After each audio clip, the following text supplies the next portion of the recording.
Maqaba kan ilmaa kan hafuura qulqulluu waaqa tokko ameen. Dhiifamaa fi tolummaa isaa nuuf baay'isee waaqayyo abbaan keenya akka baay'ina cubbuu keenyaa osoo hin taane akka tolummaaf akka dhiifama isaatti eegee tiksee hanga isaatti kaatti kan nu ga'e maqaan isaa qulqulluun guddaa kan galatoomee fi kan ulfaate nuuf haa ta'u. Maatiiwwan waaqayyoo ijoolleen haadha keenya qulqulleettii Dubroo Maariyaamii bakka adda addaa taa'uudhaan sagalee kana kan dhaggeeffattan hundumti keessan maqaa gooftaa keenyaaf fayyisaa keenyaa Iyesuus Kiristoosiin nagaan isin gaafadhaa. Akka akkasaatii bakka jirtaniitti akkam bultanii akkam ooltanii akkam galgaleessanii ameen. Galateeffamuun amala uumaa keenyaa fayyisaa keenyaa Iyesuus Kiristoos kan ta'e maqaan isaa baddaa samii irratti afaan qulqulloota argamoota isaatiin afaan qulqulloota abbootii keenyaa farmoolii keenyaadhaan kan galateeffamu nu birattis guddaa kan galatoomeedhaa fi kan ulfaate nuuf haa ta'u. Deessuu gooftaa keenyaa haadhanduma keenyaa qulqulleettii Dubroo Maariyaamii akkasumas qulqulloota argamoota waaqayyoo fi qulqulloota abbootii keenyaa farmoolii keenya hunduma isaaniidhaaf akka kennaa isaaniitti galannii fi ulfinni isaaniif haa ta'u. Egaan maatiiwwan waaqayyoo barumsa keenyaa jireenyaa fi hojii gaarii kiristaanummaa kan jedhuun akkuma yaadattan kutaawwan darban keessatti boqonnaa shanaffaa daandii jireenya gaarii kiristaanummaadha barachaa kan turre. Boqonnaa sana kutaa darbeen akka xumurre ni yaadattu. Guyyaa har'aa immoo akka fedhaa fi eeyyama waaqayyootti boqonnaa ja'affaa barumsa kanaa kan ta'u jireenya gamtaa kiristaanotaa kan jedhu kan eegalluudha kan ta'u. Waaqayyo abbaan keenya ammas akkuma duraan nu barsiisuu fedhaa fi eeyyama isaa nuuf haa ta'u. Egaan qabiyyee barumsa jireenyaa fi hojii gaarii kiristaanummaa kan jedhuun jalqabarraa kaasnee amma ammaatti dubbachaa kan turre boqonnaawwan kanadha barachuudhaa fi eegallee kan jirru. Warreen jalqabaa kana amma shanitti warreen jiran kana baranneerra jireenya gaarii kiristaanummaa maal jechuu akka ta'e hundeewwan jireenya gaarii kiristaanummaa abboommota waaqayyoo baranneerra. Boqonnaa sadeffaadhaan daandiiwwan qabsuudha kiristaanummaas baranneerra. Afureffaadhaatti immoo meebaadhaaf kennaa shaneffaa yeroo darbe kan xumurre immoo daandiiwwan jireenya gaarii kiristaanummaa daandiiwwan lamaan baranneerra. Amma immoo kan barannu boqonnaa ja'affaa kan ta'u jireenya gamtaa kiristaanotaadha kan ta'u jechuudha. Egaan barumsa kanaan boqonnaa kanaan seensa isaanii barannaa jireenya gamtaa kiristaanummaa keessatti mana kiristaanaa keessatti akkamitti jireenya gamtaan jiraatamuu akka ta'u hiikkaan isaa maal akka ta'e ni baranna. Itti aansuudhaan immoo jireenya gamtaa kiristaanotaa bara duukaa bu'ootaa ni baranna. Akkasumas jireenya gamtaa mana kiristaanaa kan ishee har'aa keessatti haala kamiitiin jireenyi gamtaa akka jiraatamu sanbatee xoofoowwan walitti qabama xoofoowwanii keessummaa simachuudhaa fi yaadannoo kinzikirii kan jennu isaan kana boqonnaa kanaan kan barannudha jechuudha. Kiristaanonni haala kamiitiin tokkummaatiin isaan kan hundumaa akka isaan hirmaatan sirniif seerisaas akkam akka fakkaatu kan ilaalluudha jechuudha. Kan jalqabaa seensa isaa yommuu ilaallu egaan amantiidhaa fi jaalalli kiristaanii tokko waaqayyo irratti qabu kan ibsamu gadoof qabummaadhaa fi obsan jireenya gamtaa keessatti agarsiisuudhaanidha. Kiristaanonni hundumtuu kana qabaachuu akka qabnu barachaa turreerra. Amantii qabaachuun ni qabna. Amantiin kun immoo yeroo yerootti dabalaa kan deemu haa ta'u malee jiraachuu qaba. Akkasumas immoo jaalalli jiraachuu qaba. Kun lamaan kiristaanonni waaqayyoon kan jaallannu akkasumas isaaf kan amanamnu kun karaa kamiidha kan isaan ibsamanii guyyaa har'aa jireenya gamtaa taasisnu keessatti gadoof qabummaadhaa fi obsa agarsiifamuudhaanidha. Waaqayyo irratti amantaaniif jaalalli qabamu kan ibsamu jechuudha. Namoonni biroon gaarummaadhaa fi jaalala waaqayyo akka bataniidhaaf akkasumas immoo waaqayyoon akka galateeffataniif kiristaanii tokko maal ta'uu qaba? Namoota hundumaa duratti fakkeenyummaa gaarii qabaachuuti qaba. Fakkeenyummaa akkamii? Jaalalaan, gadoof qabummaadhaan, amantiidhaan, akkasumas dubbiidhaan, deemsaan, uffannaadhaan, haala nyaataan, haala jireenyaatiin kanneen kana hundumaatiin maal ta'uu qaba? Fakkeenya gaarii ta'etu deddeebi'uu qabaachuudha. Yeroo kanadha namoonni biroon dhuguma gaarummaadhaaf jaalala waaqayyoo hubatu. Gooftaan keenya maal jedheera? Warreen biroo isin ilaalee akka isaan uumaa keessan galateeffataniidhaaf namoota hundumaa biratti hojiin keessan ifaa kan ta'e haa ta'u jechuudhaan kan dubbate karaa kanaa ibsamaa jechuudha. Qulqulluun Phaawulosis qulqulluun Phexrosis kana ibseera maal jedhee dubbatee ture isin garuu dukkanarraa gara ifa dinqisiifamutti kan isin waame gaarummaa gooftaa akka dubbattaniidhaaf dhaloota filatame uummata qulqulluu dhaala isaadhaaf kan filatamtanidha jechuudhaan ergaasaa kan jalqabaa boqonnaa 2 lakkoofsa 9 dubbata. Kana jechuun maal jechuudha? Isin garuu dukkanarraa gara ifa dinqisiifamutti kan isin waame. Dukkana jechuun amantaa warreen kakuu moofaa keessatti kanneen turan kanneen akka xaa'otii waaqessuudhaa fi akkasumas immoo uumamtoota adda addaa waaqessuu jechuudha. Kun dukkana jedhama. Gara ifa dinqisiifamutti gara ifa wangeelaatti gara daandii sirriitti kan isin waame gara kanaatti kan nama waamuudha waaqayyoodha. Gooftaan keenya immoo foon uffatee dhufeetudha gara kanaatti kan nu deebise jechuudha. Egaan gara sanaatti yeroo deebisan immoo gaarummaa isaa akka dubbattaniidhaaf gaarummaa uumaa keenyaa akka dubbattaniidhaaf dubbachuun kun immoo kan ibsamu arraba kanaan miti dubbachuu jedhamee kan taa'e kun hojii keessaniin akka agarsiistaniifidhaadha. Hojii arra raawwannu hundumaatiin kana yeroo taasisnu gaarummaa yeroo raawwannu maal agarsiisna? Dhuguma gaarummaa waaqayyoodha kan agarsiisnu hojii gaarii kiristaanummaa keenyaan jechuudha. Kana akka taatinaaf dhaloota filatamee akkasumas uummata qulqulluu taatanii kan filatamtanidha jechuudhaan qulqulluun kun kanaaf akkas dubbataa jechuudha. Egaan jireenyi gamtaa kiristaanotaa kan jalqabu akka seera waaqayyootti jiraachuun ni danda'ama jedhanii amanuurraa kan jalqabudha. Egaan seerota waaqayyoo barachaa turreerra seeronni waaqayyoo kun cimoo kabbaadii dhala namaadhaaf raawwatamuudhaaf kanneen hin danda'amne jedhanii namoonni kaasuu danda'u kun garuu sirrii miti. Waaqayyoo seera kana kan laate ni dandeessu yoo ittiin jiraattan mootummaa koo dhaaltu kan jedhu sana agarsiisuudhaaf waan ta'eedhaaf jireenyi gaarii kiristaanummaa keessattis immoo gamtaan kiristaanotaa kan eegalu maaliitiidha? Seeronni kun seerota gaarii ta'uu isaanii akkasumas cimoo akka hin taane raawwatamuu kan danda'an ta'uu isaanii amanuudhaaf beekuudhaan ta'a jechuudha. Kanaafuu kiristaanni tokko jalqaba kan amanuutu irra jiraata. Seerota gooftaan keenya karaa wangeelaa nutti dubbatan hundumtu salphoodha dhala namaadhaaf kan danda'amanidha. Kanaaf namni kana amanee booda jireenya isaa kiristaanummaa isaa amantaadhaan kan hundeeffate hojiiwwan gaarii kiristaanummaa kanaan immoo agarsiisaa mul'isaa gamtaadhaan kan jiraatu jireenya isa keessa agarsiisaa deemaa jechuudha. Kanaaf walumaa maal jechuu dandeenya? Jireenyi kiristaanummaa addunyaa fayyisuudhaaf jecha nama ta'uu gooftaa keenyaaf fayyisaa keenya Yesuus Kiristoosiin amantaa sattamanuu kana hundee kan taasifatuudhaa fi deebi'ee immoo amantii uti qabnuudhaan immoo jireenya keessatti kan ibsamudha jechuudha. Amantiin egaa wanta amanaman sanaaf deebisuuf keessaa ni qabaata. Wanta amanan sana hojiittiin agarsiisuu jechuudha. Kanaaf amantaan hundeedha. Hojiiwwan gaarii kiristaanummaa maalidha? Suuqee yookiin immoo warreen dhadhaabbatan jechuu dandeenya.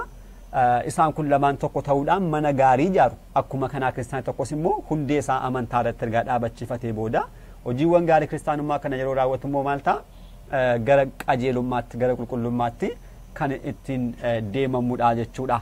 Kanaaf haala kanaatiin ibsamaa jireenyi hojiiwwan gaarii kiristaanummaa kun immoo kan ibsaman jireenya guyyaa guyyaa keessattidha. Jireenyi guyyaa guyyaa kun immoo jireenya gamtaa jedhamuudhaan ibsamaa jechuudha.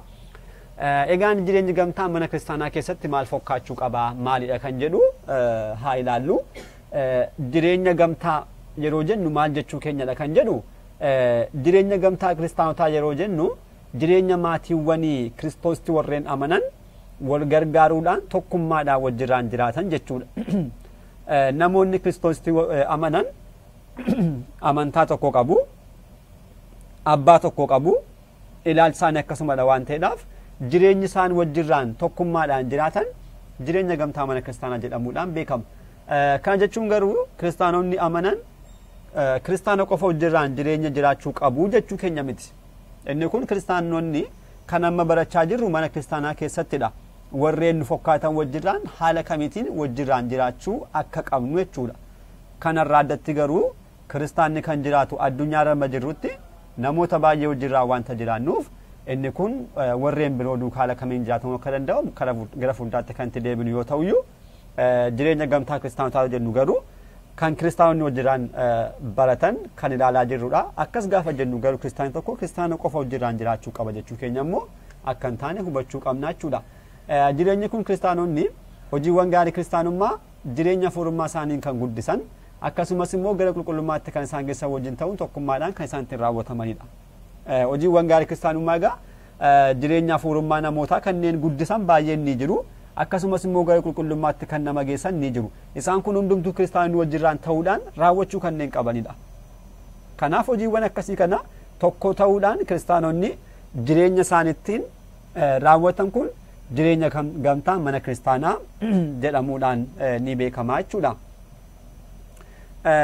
Jireenyi kun kiristaanonni bara adda addaatti jiraatan raawwachaa kan turan haa ta'an malee maal akka fakkaatu garuu beekuudhaaf hundee isaa kan ta'e kan jalqabaa bara duukaa bu'ootaadha. Erga kanaa garuu yeroo ammaa immoo mana kiristaanaa keessattis immoo gaggeeffamaa kan jirudha jechuudha. Kanaaf maal barannaa kan jalqabaa jireenyi gamtaa kiristaanotaa bara duukaa bu'ootaa maal fakkaachaa ture akkasumas immoo mana kiristaanaa ishee guyyaa irraa keessattis immoo maal fakkaata kan jedhu barumsa kanaan ni ilaalla jechuudha. Jireenyi gamtaa kiristaanotaa bara duukaa bu'ootaa dhuguma haala fakkeenya namaa ta'uudhaan gaggeeffamaa kan turedha. Bara duukaa bu'ootaa kan jennu bara kamidha? Bara gooftaan keenyaaf fayyisaan keenya Yesuus Kiristoos du'aa ka'ee gara samiitti ol bahee kaasee hanga duukaa bu'oonni biyya lafaarra lubbuudhaan jiraachaa turanitti kan jiru bara duukaa bu'ootaa jedhamuudhaan beekama. Walumaa galatti jaarraa tokkoffaa jechuu dandeenya. Jaarraa tokkoffaa keessa kan jiru bara duukaa bu'ootaa jedhamuudhaan beekama. Egaan baroota kana keessatti wantoonni baay'een bebbeekamoon ni jiru. Wangeelli yeroo addunyaarra eegaluu jalqabedha. Akkasumas duukaa bu'oonni gooftaa keenyaa keessumattiyyuu nama ta'ee waaqayyoon ilmi waaqayyoo nama ta'eera jechuudhaan barsiisuutiin amantaa kana dubbachuu irratti eegalan darbees immoo sababa kanaaf gidiraawwan adda addaa yerootti fudhachaa turan waan ta'eef wantoonni baay'een bara kana dhuguma adda taasisu. Isaan kana keessaatu kanneen turanis kanneen akka jireenya gaarii jireenya gamtaa kiristaanotaas immoo fakkeenya guddaa ta'uudhaan kanneen mul'atanidha. Namoonni baay'een bakka adda addaarraatu amantaa adda addaarraatu gara amantaa wangeelaatti gara gooftaa keenyaatti yeroo deebi'an gamtaadhaan tokkummaadhaan kan isaan itti jiraachaa turan bara kana keessa sirriitti kan beekamudha jechuudha. Bara kana kan eenyufaatu ture duukaa bu'oonni turaniiru, qulqulloonni dubartoota 36 turaniiru, gargaartota gooftaa kanneen jedhaman 72 dabalate gooftaan keenya erga ol bahee boodas immoo duukaa bu'oonni gooftaa keenyaa deemanii barsiisaaniidhaan namoonni baay'een gara maalitti dhufaniiru gara kiristaanummaatti dhufaniiru. Isaan kun hundumaadha bakka tokkotti walitti kan qabatu. Keessumattuu baay'inni isaanii hanga 8,000 yerootti ga'an jechuudha. Namoota nama kiristaanota 8,000 ta'uudhaan hundi isaanii kan nama dhibu akka maatii tokkotti. Akka maatii maalitti maatii tokko mana keessa kanneen hojjetan jiraatan jechuudha. Akka kanaatti ta'uudhaan yaadni isaanii tokko kan ta'e lapheen isaaniis immoo tokko ta'uudhaan wajjiraan jiraachaa turan. Kan nama dhibu baay'ee fakkeenya kan namuuf ta'u jala kiristaanotaaf guyyaa irraa kan jiraannu keessatti fakkeenya guddaa kan ta'u maatiiwwan kun 8,000 ta'uudhaan wajjirraan nyaatanii wajjirraan dhuguudhaan wajjirraan jiraachuun laphee tokko ta'uutiin afur tokko ta'uudhaan wajjirraan jiraachaa turan jechuudha. Jireenyi isaanii kun egaa tokkummaa kan qabudha. Tokkummaa keessa immoo kan koo kan jedhu hin jiru hundumtuu kan eeyudha kan hundumaadha jechuudha. Namni tokko qabeenyaa mataasaa kan koo osoo hin jedhin kan qaban hundumaa walitti qooddachuudhaan kan wajjin jiraachaa turanidha. Qabeenya isaanii gurguruudhaan fidanii tokkummaadhaan kan kiristaanota taasisuutiin wanta qaban hundumaa fidanii bakka sanatti tokkummaatti dabaluun gamtaadhaan kan keenya kan jedhamu malee kan koo kan jedhamu yeroo ittiin turre jechuudha. Haala kanaatiin dha jechuudha jireenya isaan jiraachaa turanii. Inni kun hojii ergamootaa boqonnaa 4 lakkoofsa 32 kaasee ibsameera. Boqonnaa 5 yoo ilaalles sanuma ni dubbata. Maal jedhaa lakkoofsa 32 irratti kan barreeffamte yoo ilaalle warreen amanan hunduu laphee tokkoof afur tokko ta'uudhaan wajjin jiraachaa turanidha. Warreen maal ta'an warreen amanan warreen gara gooftaa keenyaatti deebi'an jechuudha. Qabeenyaa hunda isaanii qabeenyaan hunda isaanii tokkummaadhaan ture malee gidduu isaaniitii kun qabeenyaa kooti kan jedhullee hin turre jechuudhaan kitaabni qulqulluun nutti dubbataa jechuudha. Qabeenyaan hunda isaanii bakka tokkotti walitti qabamuudhaan kan hundumaa kan tokkummaa sanaa kan gamtaa kiristaanotaa jedhamuudhaan beekama malee kun kan kooti kan jedhu hin jiru jechuudha. Kun maal agarsiisa? Tokkummaa kiristaanotaa gamtaa keessa wajjiraan haala kanaatiin jiraachuu isaanii kan nutti agarsiisudha jechuudha. egaan kiristaanonni bara sana keessa jiraatan haala kanaatiin jiraatan malee wantoota lama ni qabu. Tokko carraa addaa ni qabu, carraa gaarii, carraa bareedaa irratti argatanidha. Kan lammaffaa immoo qormaannis akkuma sana baay'ee cimaa yeroo turedha. Carraa gaarii yeroo jennu maal jechuu keenyadha. Akkuma beekamu kaa yeroon sun yerootti gooftaan keenya dhufee lafarraa barsiisaa turedha. Akkuma inni ol baheen maatiin kun kan hundeeffame waan ta'eedhaaf barumsa gooftaa keenyaa gurraan dhaga'uudhaaf ijaan gooftaa keenya arguudhaaf carraa argataniiru. Darbanii raajiiwwan inni dubbateedhaaf kan inni dubbarsiise hundumaa beekuudhaan arguudhaan amma amanuutti wanta gaariidhaaf amantaan isaaniidhaaf jireenya gaarii kiristaanummaa isaanii amma sanaatti guddaa isaaniif ta'a jechuudha. Kanaafuu yeroo sanatti dhiyaachuun baay'ee gaarummaa akkasii carraa akkasii ni qabaata.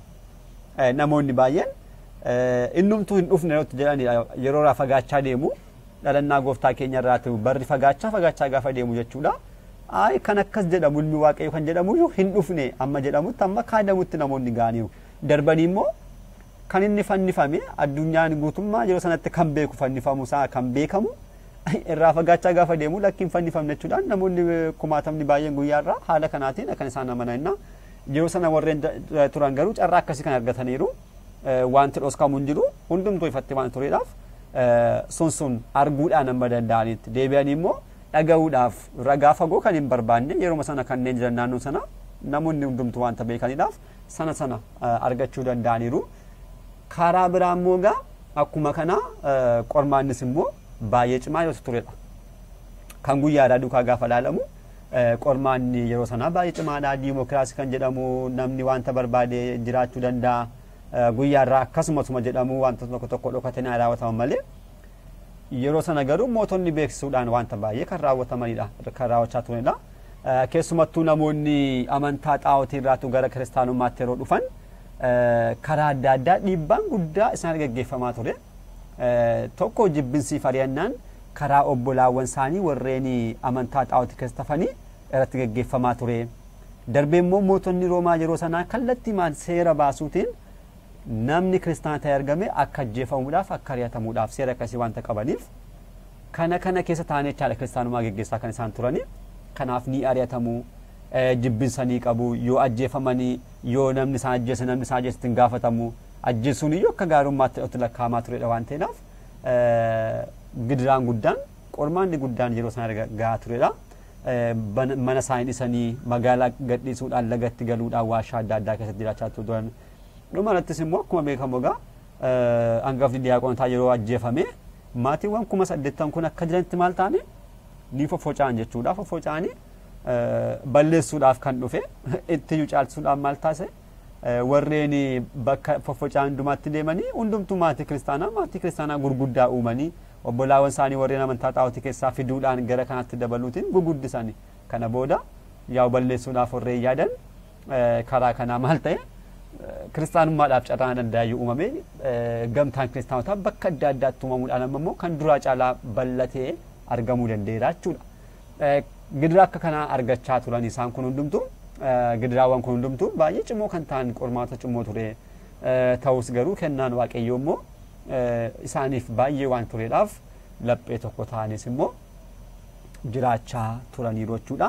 Kanaafuu jireenyi gamtaa kiristaanotaa bara duukaa bootaa haara kanaatiin kan tureedha jechuudha. Kan koo kan jedhamu kan hin jirre hundumtuu kan keenya jechuudhaan wajjirraan tokkummaadhaan laphee tokko ta'uudhaan yaada tokkos ta'uudhaan wajjirraan yeroo jiraachaa turanidha jechuudha. Kun wanta baay'ee nu barsiisa guyyaarraa namoonni muraasni garee keessa bakkuma jirrutti iyyuu yaada tokko ta'uu hin dandeenyu. Kan koodha kan caalu kun sirrii miti. Yaaduma yoo ilaalle yaadni kan koodha malee sirriin jechuudhaan namoonni baay'een ni kaasu. Dubbiin kan keenya dhagaa'e malee jedhu kun daandii kan sirrii sana miti. Kanaafuu haala kanaa kanneen taasisu namoonni yoo jiraanne of ilaaluu qabna jechuudha. Kan koo kan jedhurra kan keenyadha kan jedhamu tokkummaadhaan yaada isaa ta'u wanta raawwannu hundumaa walitti fiduudhaan kan koo yoo fudhatame malee osoo hin jedhiin kan waldaa, kan gamtaa, kan tokkummaa kiristaanotaa ilaaluutiin waantota baay'ee osuma beekanii bira darbaa deemuun darbees immoo obsa qabaachuun, gad of qabummaa qabaachuun wanta raawwannu hundumaa keessatti jireenya abbootii keenyaa kana jireenya duukaa bootaadhaa fi maatiiwwan warreen jalqabaa kana ilaaluun isa dhugaadha baay'ee nu gargaara jechuudha. Kanaafuu guyyaarraa gamtaadhaan bakka jiraannu gareewwan adda addaa bakka tajaajiluutti kadhannaa maaf akkas ta'e gaafa jedhamu akkas yoo ta'e malee kana yoo ta'e malee jechuun yaada adda addaa kaasuun namarraa tun eegamu tokkummaadhaan wanta tokkoon taasisuurratti walii gallee haala kanaatiin jiraachuudhaaf deddeebi'uu akka qabnudha jechuudha kun kan nu barsiisu guyyaa har'aadhaaf barumsa keenya amma kanaatti kan baranne nu haa ga'u abbaa sagalichaa kan ta'e waaqayyo abbaa keenyaaf galanni ulfinni guddaan isaaf haa ta'u kutaattaanuun jireenya gamtaa kiristaanotaa mana kiristaanaa ishee har'aa keessatti immoo kan jedhu qabannee kan dhufnudha kan ta'u kutaa sanaan deebinee hanga dhufnutti nagaa waaqayyootiin turtii gaarii galanni waaqayyoof